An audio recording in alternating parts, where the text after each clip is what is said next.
please just elaborate on my earlier response to your question. We are still in the process of looking at this matter. It is possible that criminal activity may have occurred, but it is too early at this stage to make that determination. Ma'am. My time has expired. Thank you. Mr. George, just to clarify on the gentlelady's question, you did talk about the complexity about the system, but in no way did you say that this misconduct was the result of a lack of clarity. In other words, targeting these individuals is not because of complexity, but rather something that was inappropriate, whether it was complex or simple. It's a combination, Mr. Chairman. The determinations unit did have some technical questions, which they submitted along the chain to the appropriate people in Washington. It took over 13 months before they received a response. That was a cause of some of the delay in addressing some of the exempt issues. But I would attribute it mostly to a lack of training, sir. That there was very inadequate training of the people who were handling these applications. And I do fault the IRS for that. I thank the gentleman. We now go to the gentleman from Ohio, Mr. Turner.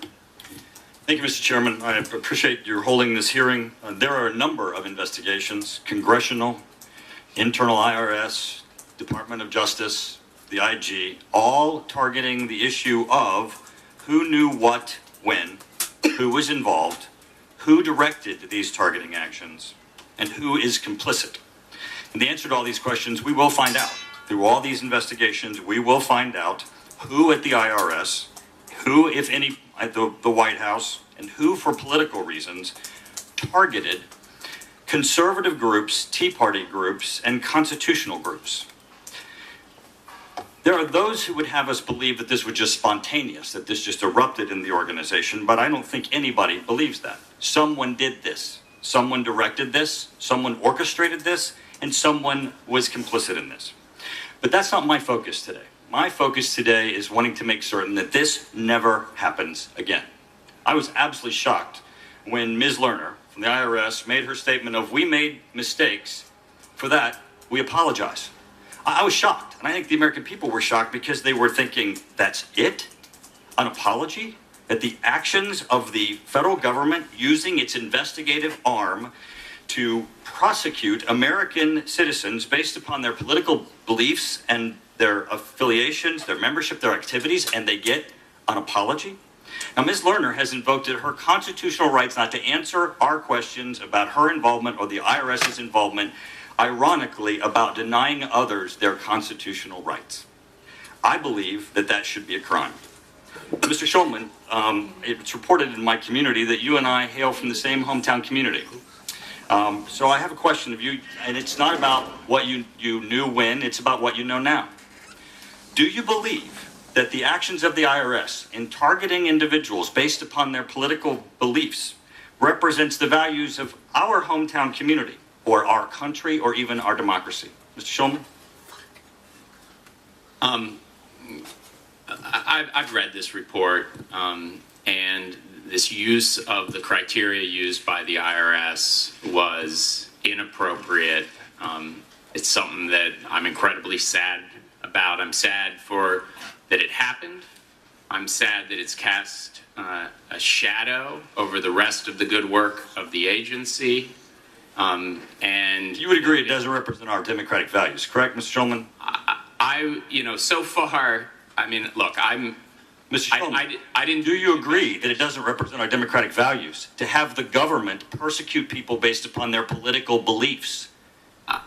Surely you can give I did not see those words in the report, Mr. Turner. And Mr. George, that's fine. Mr. George, you've been subject to criticism for the timing of the report, but I want to thank you because, but for your answers and your work, we still would not know. If we waited for the IRS to tell us, we still would not have any understanding of what has occurred. Now, you answered Carolyn Maloney from New York that you do not have any evidence of a crime and you have not concluded that a crime has occurred. Is that correct, Mr. George? As of this time, yes, sir. Mr. Schulman, if you had directed this, according to the United States Code, this would have been a crime. You would have been subject to 5 years of incarceration and $5,000 in a penalty.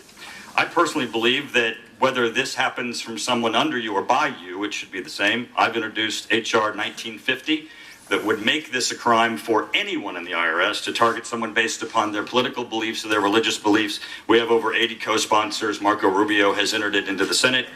I think this is an important step to say this will never happen again, because no one should have a supervisor walk in their office and tell them to target Americans based on their political beliefs and have that employee do it without an understanding that not only are they violating somebody's constitutional rights, but they're violating the United States Code, and they will go to jail. Now, I happen to believe that even without this, that there are people who are going to go to jail and that there were constitutional rights violated. I think there were laws violated. And I think it's why we have to continue these investigations. Mr. Woolen, you've continued to answer the question as to when you knew things based upon the assumption that the question that you're being asked is, when did you know about the IG report? I don't want to know when you knew about the IG report.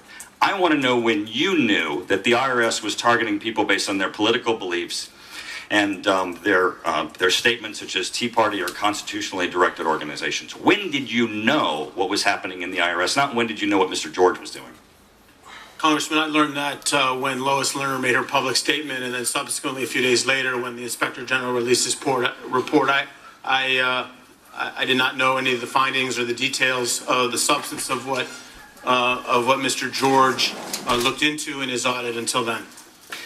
Mr. Shulman, one more thing. You said that you were a political appointee and that if the employees beneath you had gotten political, that you were not taking actions. I think it's a travesty that you would have had a constitutional oath to execute your duties. And as a political appointee, you decided that if the organization decided to take political actions against people, it was not within your responsibility, because it absolutely was. And we're going to get to the bottom of this, and I certainly hope that in the future this is criminal and no one at the IRS is just subject to merely termination. Thank you, Mr. Turner, you misstated what I said. Before yielding to Mr. Lynch, Mr. Woolen, just to follow up Mr. Turner's question, when did you learn of the internal investigation the IRS was conducting? I learned through whatever testimony over the last few days. I hadn't heard of it before then. You didn't know about it earlier? No. Okay, thank you. Mr. Lynch, you're now recognized for 5 minutes. Thank you, Mr. Chairman. Mr. Shulman, I want to go back over your testimony before Congress. On March 27, 2012, you testified before the Committee on Ways and Means. Did you have a chance to talk to Mr. Miller prior to your testimony? On March 22? March 22nd, 2012. Any time prior to that, did you have a chance to talk with, now you're testifying before Congress, obviously you prepare for that. Did you speak to Mr. Miller before your testimony?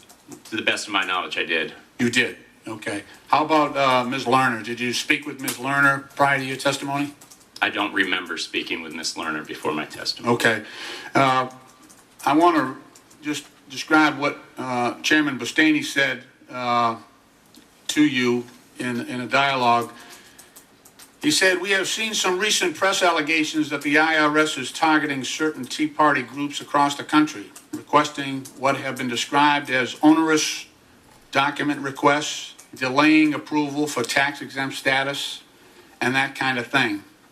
Can you elaborate, this is his question to you, can you elaborate on what is going on with that?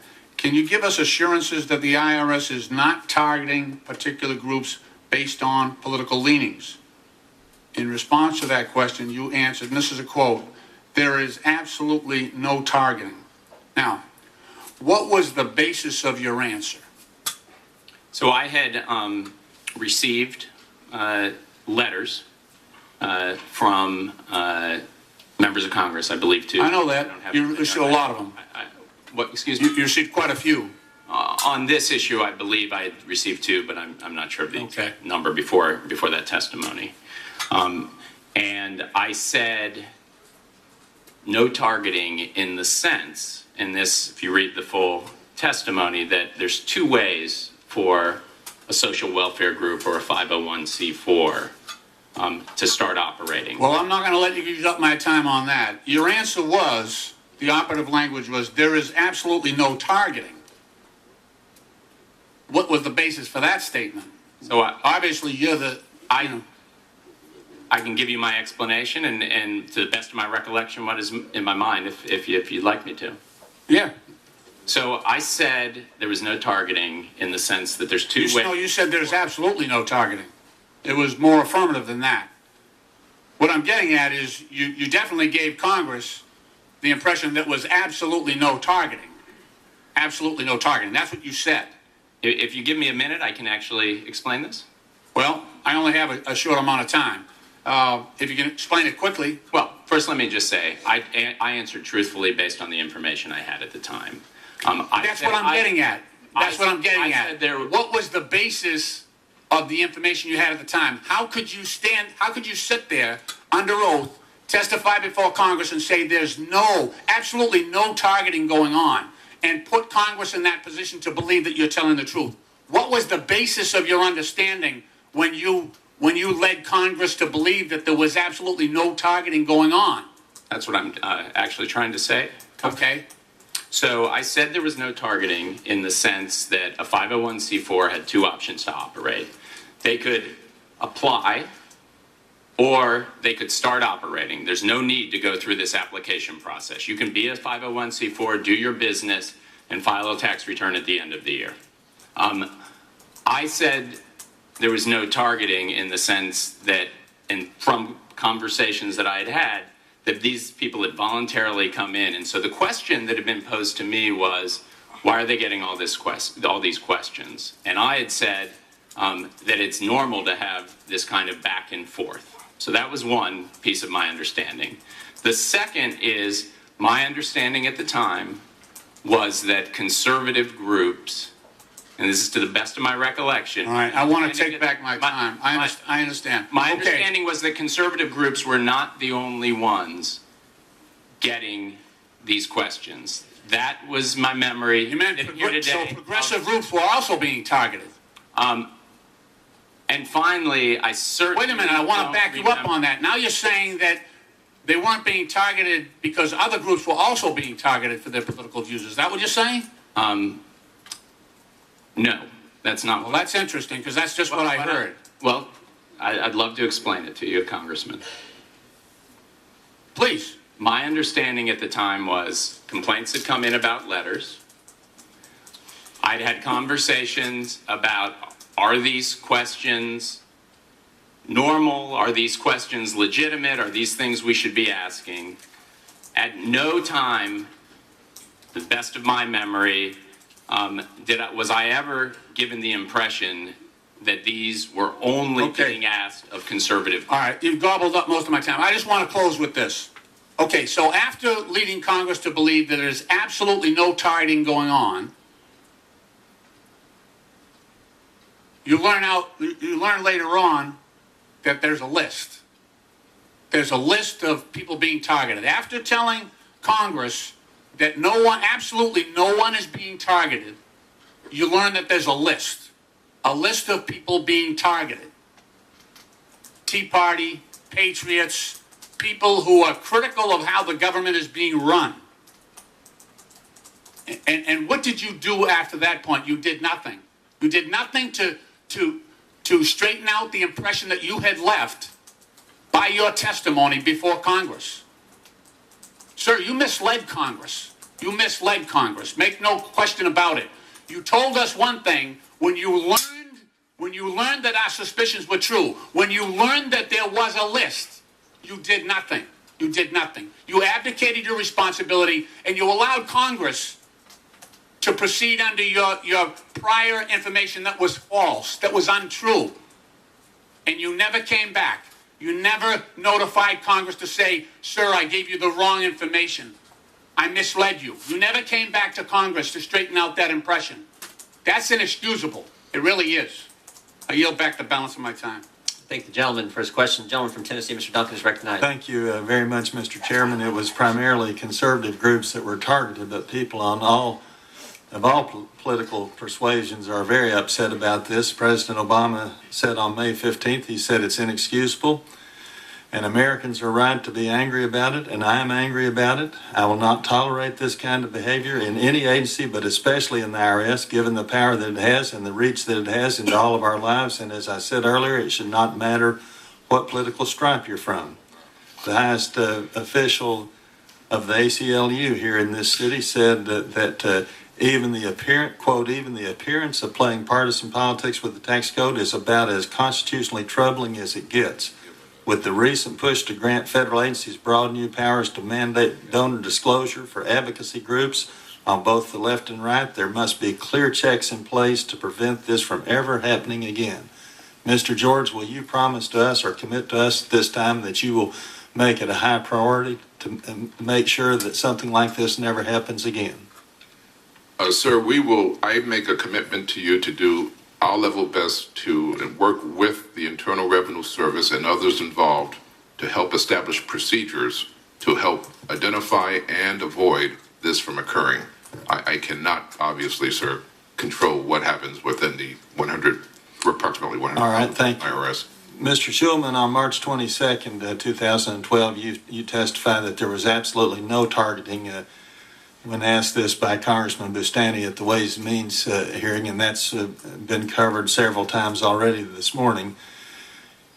But there was an internal IRS review that was completed in early May, just a little over a month later. And you said that when you met with Mr. Miller, you were assured that this activity had stopped. Was that, and so you took no further action. Did you ever discuss this with anybody at the Department of Treasury? Any Treasury official at all? I had definitely had no substantive conversations with anyone at Treasury and did not report that that there was a list and that kind of things. Mr. Rowland, when you learned that this had gone on, who did you discuss this with at the department? Well, I learned the details, Congressman, when the report was made public a week or 10 days ago. And obviously at the department at that point, we discussed it with the Secretary and General Counsel and others to make sure that we began to put in place both the accountability with respect to people who are responsible for this misconduct, but also to make sure that we put in policies and procedures that would make sure this wouldn't happen again. Not just the implementation of the recommendations that the IG included within his audit report, but also to charge, as the Secretary of the Treasury has done, the new acting commissioner of IRS with a broader agenda to make sure that this was looked at carefully and to make sure he had a broader review to make sure that this didn't happen again. Let me ask you this. Apparently one of these groups called the Coalition for Life was asked was asked by IRS officials about prayer meetings that they'd held and how much of their time was spent on prayer meetings and what went on at those prayer meetings. Do you think that questioning like that is proper? No, Congressman. I think that the conduct that is outlined in the IG's report is obviously inexcusable, deplorable. I can't be more clear than that. It's absolutely outrageous. Mr. Schulman, do you think that those types of questions should be asked in this situation? Certainly sounds inappropriate to me. About religious beliefs. No, I don't. It sounds inappropriate to me. Now, a few minutes ago, you said that there was another method. There's the 501c3, and then there's the 501c4, and you said that there are situations where people don't have to apply. What were you talking about there? My best understanding is that none of these groups, of the 300 that are talked about, or the 298 in the report, actually have to apply for 501c4 status. That a 501c4 can start operating, can hold itself out, can do all of its business, and then can file what's called Form 990, which is the equivalent of a tax return for a tax-exempt organization. So I think that's an option that organizations have. That's what I thought you meant, but I wanted to be clear on that. Thank you very much. I yield back. Thank the gentleman for his questions. Now recognize the gentlelady from District of Columbia, Ms. Holmes-Norton. Thank you very much. Mr. Chairman, even granted that the seed was planted for something bad to happen, when somehow the interpretation of a law was changed from exclusively to primarily, it's terrible. That's a terrible thing to put on civil servants. So they somehow have to take the clear words of a statute that's now been changed in a way that I'm not sure how. you're going to enforce that. But one thing is clear, that we see here something, at least terrible incompetence and the absence of the normal kind of managerial oversight you'd expect in any federal agency, and certainly in the IRS. And I'm particularly troubled that the problems persisted for, it looks like, a year and a half, because of what seems to have been very little oversight from management at the headquarters. So, you know, these civil servants are doing their incompetent best, I suppose. But I want to make sure that's what it was. I'd like to ask Mr. George, because I saw something of your testimony in the Senate where you testified that your audit did not uncover any evidence that the Treasury suggested the use of screening criteria or approved of the screening criteria that was used. Is that the case? Would you indicate whether you asked that question? We did pose that question, Congresswoman, and again, the response was that there was no direction from the department itself to those in the determinations unit in Cincinnati, nor their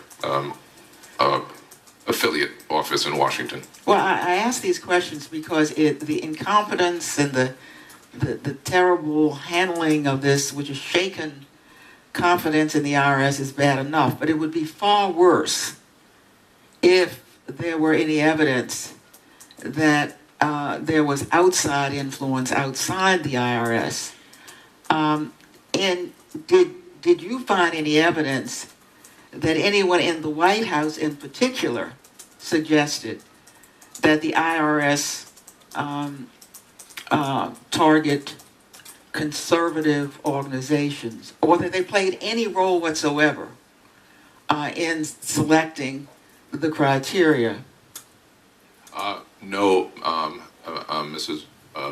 Congresswoman, but in all honesty, we didn't look at the White House. We didn't question anyone as to whether or not they'd received any direction from the White House.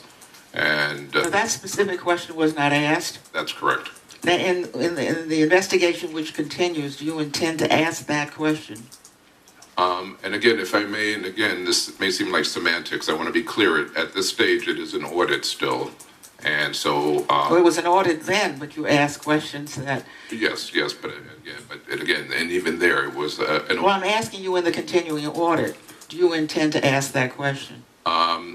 At this stage, I am not in a position to say whether or not, because it's going to be continue. We will go as wherever the facts lead us, Mrs. Norton, or Ms. Congresswoman. So, but I have to say that. I'll just have to leave it at that. We'll go wherever the facts take us. Well, let me suggest, Mr. George, that it would be appropriate to ask whether anyone outside of the IRS, without fingering any particular agency or any particular individual, anyone outside of the IRS, the record needs to be clear on that. May I clarify my answer then? We did ask if anyone outside of the IRS... and so you take that to imply the White House and anybody else we can think of. At this stage, yes, we do.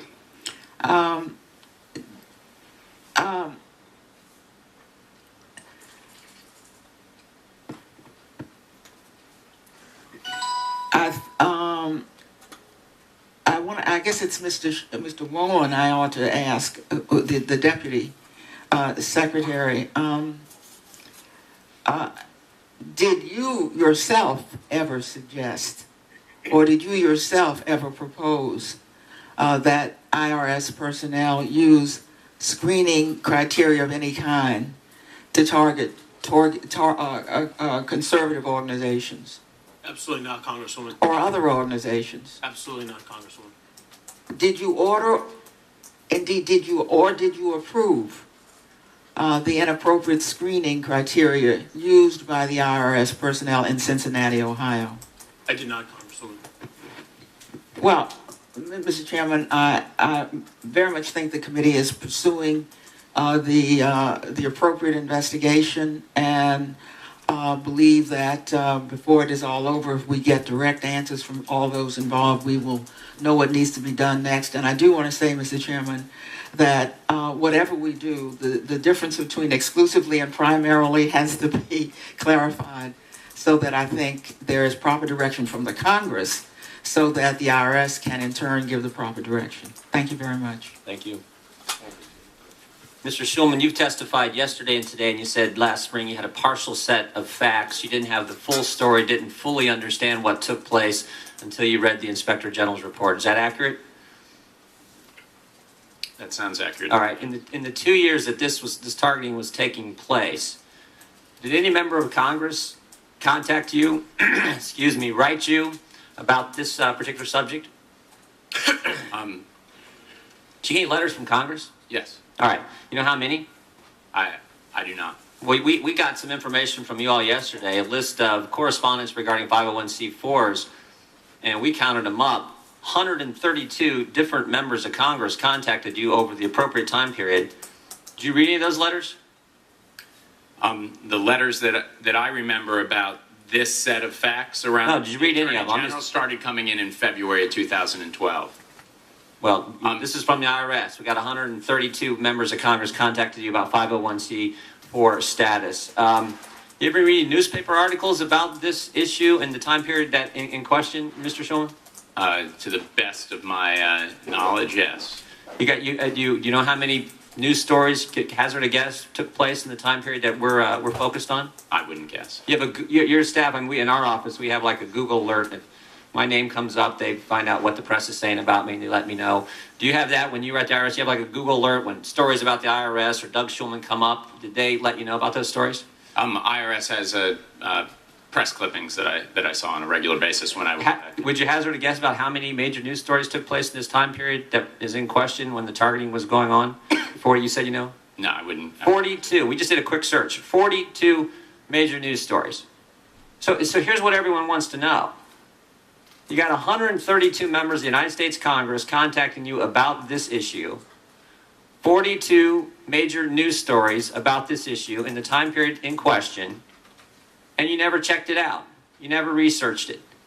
I mean, are you sure you're being square with us today, Mr. Schulman? I'm absolutely telling you the truth today. Absolutely. Well, that's interesting because Mr. Lynch just cited your testimony from a year ago, and you used similar language.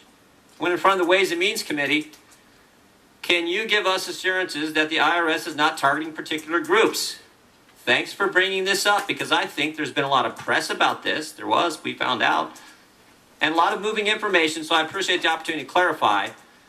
First, let me start by saying, yes, I can give you assurances. I don't think you can say it any stronger. We pride ourselves on being a non-political, nonpartisan organization. And that's why people are wondering if you're being square with us today, because you said you could assure everyone, the American people in the Congress then, that nothing was going on. And the gentleman sitting beside you just issued a report last week that says what you told the Congress, what you told the American people a year ago, is absolutely wrong. And you're sure you're being square with us? Excuse me? You ever talk to anyone at the White House about this issue? About this issue? Not that I remember. You ever go to the White House? Time as commissioner, did you ever go to the White House for meetings? Yeah, I had a number of occasions to go to the White House. How many times did you go to the White House? Many times around budget and policy matters of tax and other things like that. Got a number? Any idea? I don't have a number. We just looked at the White House log. Now, we couldn't get 2012, but in 2010 and 2011, 118 times you were at the White House. I mean, that's a lot. I bet these Democrat members of Congress and this administration haven't been there close to that many times.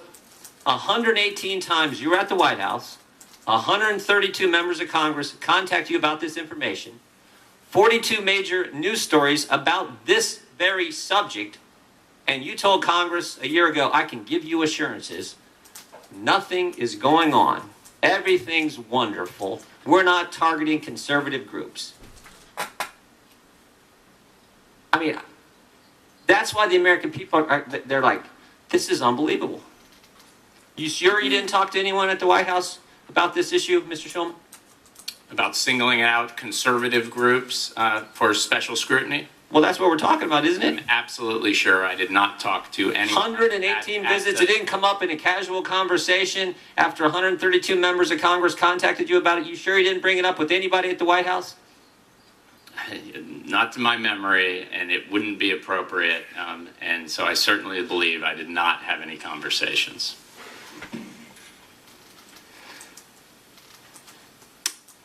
Recognize the Mr. Lynch, I think, is, or excuse me, Mr. Conley is next up for questioning. Thank you, Mr. Chairman.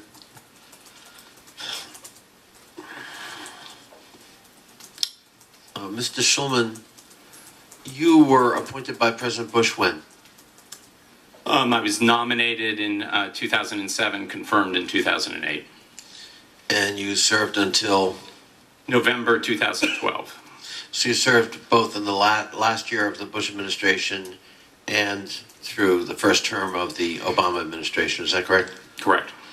There might be many reasons you would be at the White House. What would be some of the reasons you might be at the White House? The Easter egg roll with my kids. Well, Questions about the administrability of tax policy All right. they were thinking of, our budget, us helping the Department of Education streamline application processes for financial aid. I just want to be Let's clear, move on. you're very aware of the fact you're under oath today. Yeah, very aware of that. And your testimony, to be very clear, in response to Mr. Jordan's question, is that you've never had any conversation with respect to this subject, the subject of this hearing, with anybody at the White House, though you were at the White House 118 times. Is that? Yeah, I mean, just so I'm clear, I have no memory.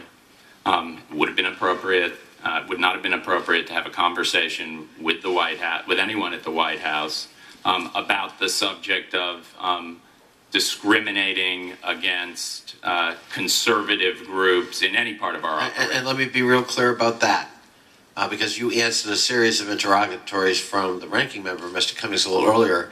And again, in listening to your answers, I want to be clear, no one from the Bush White House and no one from the Obama administration, White House, ever called you and said, there's a little list of groups, or there's an umbrella of titles want you to be particularly sensitive about if they apply for a nonprofit status. No, nobody ever talked to me about That never happened. Is that correct? Right. Thank you. Mr. George, I'm looking at your report, and I want to make sure I understand it. I mean, we're talking about this like it happened in a vacuum. Somebody, some sinister plot was hatched by normally kind of, colorless bureaucrats in Cincinnati to get somebody for their political beliefs. Now, was there a triggering event that flooded the IRS with new applications between 2010 and 2012? We have had some difficulty, Congressman, getting a definitive answer as to exactly how this began, the genesis of this program. Well, can I just help you a little bit? I'm looking at your own report, and what seems to be the triggering event is the Supreme Court ruling Citizen United. The number of applications between 2009 and 2012 for 501c4, even though Mr. Schulman points out actually it's sort of redundant, but doubled to from 1751 to 3,357. That's in your report. And there's no question that event, the ruling of the Supreme Court, came down. Yeah. Did Did IRS resources expand? Did Congress rush to IRS's aid here, saying, "Well, since you're flooded with new responsibilities, here's some more resources to help you hire up or to train," because you cited bad training, so you could handle this volume of applications. Did that happen, I would have to defer to Mr. Shulman. Mr. Schulman? Could you repeat the question? Yes. Were you flooded with resources after Citizen United to deal with the volume that the Or inspector? were we given resources? Yes. No. No. All right. Mr. George, again, I'm looking at your report, and it's a pie chart I want to make sure I understand. Here's the pie chart, And we're focused particularly on conservative groups. Of course, I think all of us feel, as Americans, irrespective of your political beliefs, nobody should be targeted, in the proper exercise of their right to express themselves politically. Now, you get a pie chart with 298. Is that 298 cases you looked at? That is correct. Now, if I'm reading this right, 72 of those were Tea Party, had the name Tea Party in them. Is that right? That is correct. And 11 had 9/12. Is that right? That is correct. 13 had Patriots. Correct? Correct, sir. But 202 are listed as other. Were those all conservative groups, or could some of them have been progressive groups? We were unable to make that determination, sir, because in many instances, the names were neutral in that you couldn't necessarily attribute it to one particular affiliation or another. And I know I have very limited time left, but I know the chair has been indulgent with my colleagues because this is so important, and all of us, as Americans, don't want the chilling effect of any government agency suppressing the expression of thought or the right of every American to express themselves politically, irrespective of those beliefs. To what do you attribute this, what seems to be kind of a rogue element in Cincinnati? It was told once to stop and ignored it or returned to this activity. Is it just a natural perversion in Cincinnati? Or what were they doing that they thought was proper, apparently? It was, the conclusion that I can give you today, Congressman, is that it was a lack of oversight from management, both in Washington primarily, and the fact that they did not go back to ensure that the directions, the instructions that were given to the determinations unit within Cincinnati were being complied with. Once they found out that the initial inappropriate action had occurred, attempted to make corrective action and did direct a corrective action, they failed to go back to ensure, to follow up, to make sure that those actions were being complied with. So it was mismanagement. It was a lack of fulfilling the responsibility that they have, sir. Mm-hmm. Thank you very much, Mr. George, for your testimony, Mr. Schulman, and thank you, Mr. Chairman. Thank you. Mr. Schulman, real quick follow-up. The 118 times you're in the White House in 2010, 2011, who were you meeting with? First of all, I'm not familiar with that. Straight from the White House log. And I'm assuming that it counts when I go to OMB, which is the budget office for resources, et cetera. No, it counts when you go to the White House. That's what it was. The times you've been at the White House, that's when it counts. So, who'd you meet with? I met with a variety of people. Is there somebody main? What was the main subject you talked about? You talk about 118 different things, or was there kind of some themes and focus? The themes of things I would have talked to people at the White House about would have been our budget, would have been about tax policy, fiscal cliff, would have been about streamlining the FAFSA, the financial aid application, would have been when the tax for airport. Did you talk about the implementation? Did you talk about the implementation of the Affordable Care Act? Implementation of the Affordable Care Act would have been one of the themes, and there could have been more. I'm not prepared to give you an exhaustive. Which one consumed the most of your time of those subjects you just listed? Probably budget, general tax policy, and the Affordable Care Act. So the Affordable Care Act was pretty important. You talked about it a lot. The IRS has a major role in the money flows of Exactly, the Affordable Care Act. exactly. And you started targeting the very groups who came into existence because they opposed what you were talking about in the White House, 118 different visits there. You started targeting them the very month that the Affordable Care Act became law. And yet you didn't have any conversations about the subject matter at hand today on those 118 visits.